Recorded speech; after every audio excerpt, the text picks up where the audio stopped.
이렇게 조선이 일본의 군사력과 무기에 무관심한 사이 일본은 달랐다. 도요토미 히데요시의 오사카 섬. 이곳 천수각 박물관에는 도요토미 히데요시의 전쟁 야망을 보여주는 유물이 남아있다.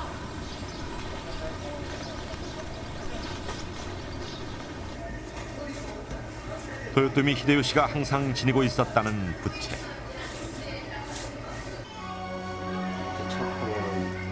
이 부채에는 한국, 중국, 일본, 동양 3국의 지도가 그려져 있다. 중국의 북경과 남경, 그리고 조선의 서울이 표기돼 있다.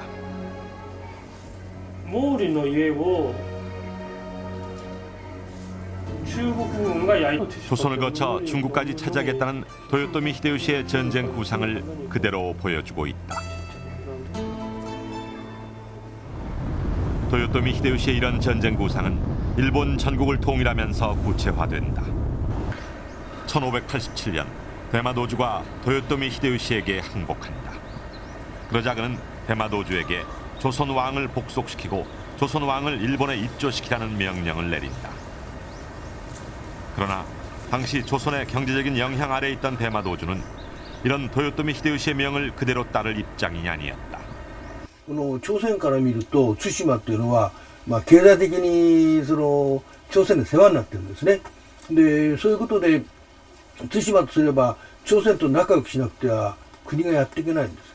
そこで結局秀吉が対馬の宗氏に対して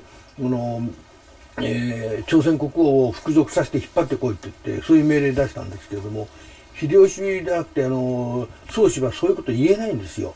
ですから朝鮮行って何と言ったかって言ったら、今度日本で王が変わったと、日本を統一したと、だからそのお祝いをする通信誌を出してほしい。 도요토미 히데요시는 조선 왕의 입조와 정명 향도를 요구한다. 즉 명나라를 치는데 조선이 앞장서라는 것이다. 그러나 대마도주는 이를 통신사 파견과 가도 임명, 즉 명나라로 들어가는 길을 비켜달라는 것으로 왜곡하여 조선 조정에 전달한다. 대마도주의 간곡한 요청에 따라 1590년 마침내 조선 조정은 통신사를 파견한다.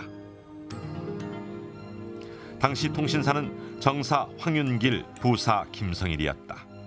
임진왜란 전문 박물관인 일본의 나고야성 박물관. 이곳에는 통신사를 통해 선조가 도요토미 히데요시에게 보냈던 국서가 남아있다. 조선 국왕이 일본 국왕 전하에게 보내는 것으로 돼 있다. 선조는 국서에서 도요토미 히데요시의 일본 통일을 축하하면서 인호, 즉 설린우호를 강조하고 있다. 반면 도요토미 히데요시의 답서는 그 내용이 사뭇 달랐다. 중국을 차지해 중국을 일본의 풍속으로 바꾸겠다는 야욕을 숨기지 않고 있다. 동시에 조선에게는 자신을 섬기라는 위협을 하고 있다.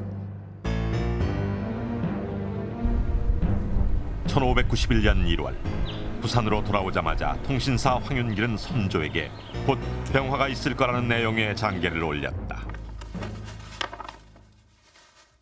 필시 병화가 있을 것이다. 그러하옵니다. 저들은 반드시 쳐들어올 것으로 사료되옵니다. 부사의 소견은 어떠하오? 그러한 정상은 발견하지 못하였사옵나이다. 풍신수길은 어떻게 생겼던가? 풍신수길은 전혀 위험이 없는 인물이옵니다. 법도도 지략도 없는 한낱 도적에 불과할 뿐이옵나이다. 그러니 걱정할 것이 없다. 아니옵니다, 전하. 풍신수길은 틀림없이 큰 일을 낼 인물이옵니다. 전하, 정사 황윤길은 공연한 말로 민심을 어지럽히려 하옵니다. 통신사들의 엇갈린 보고.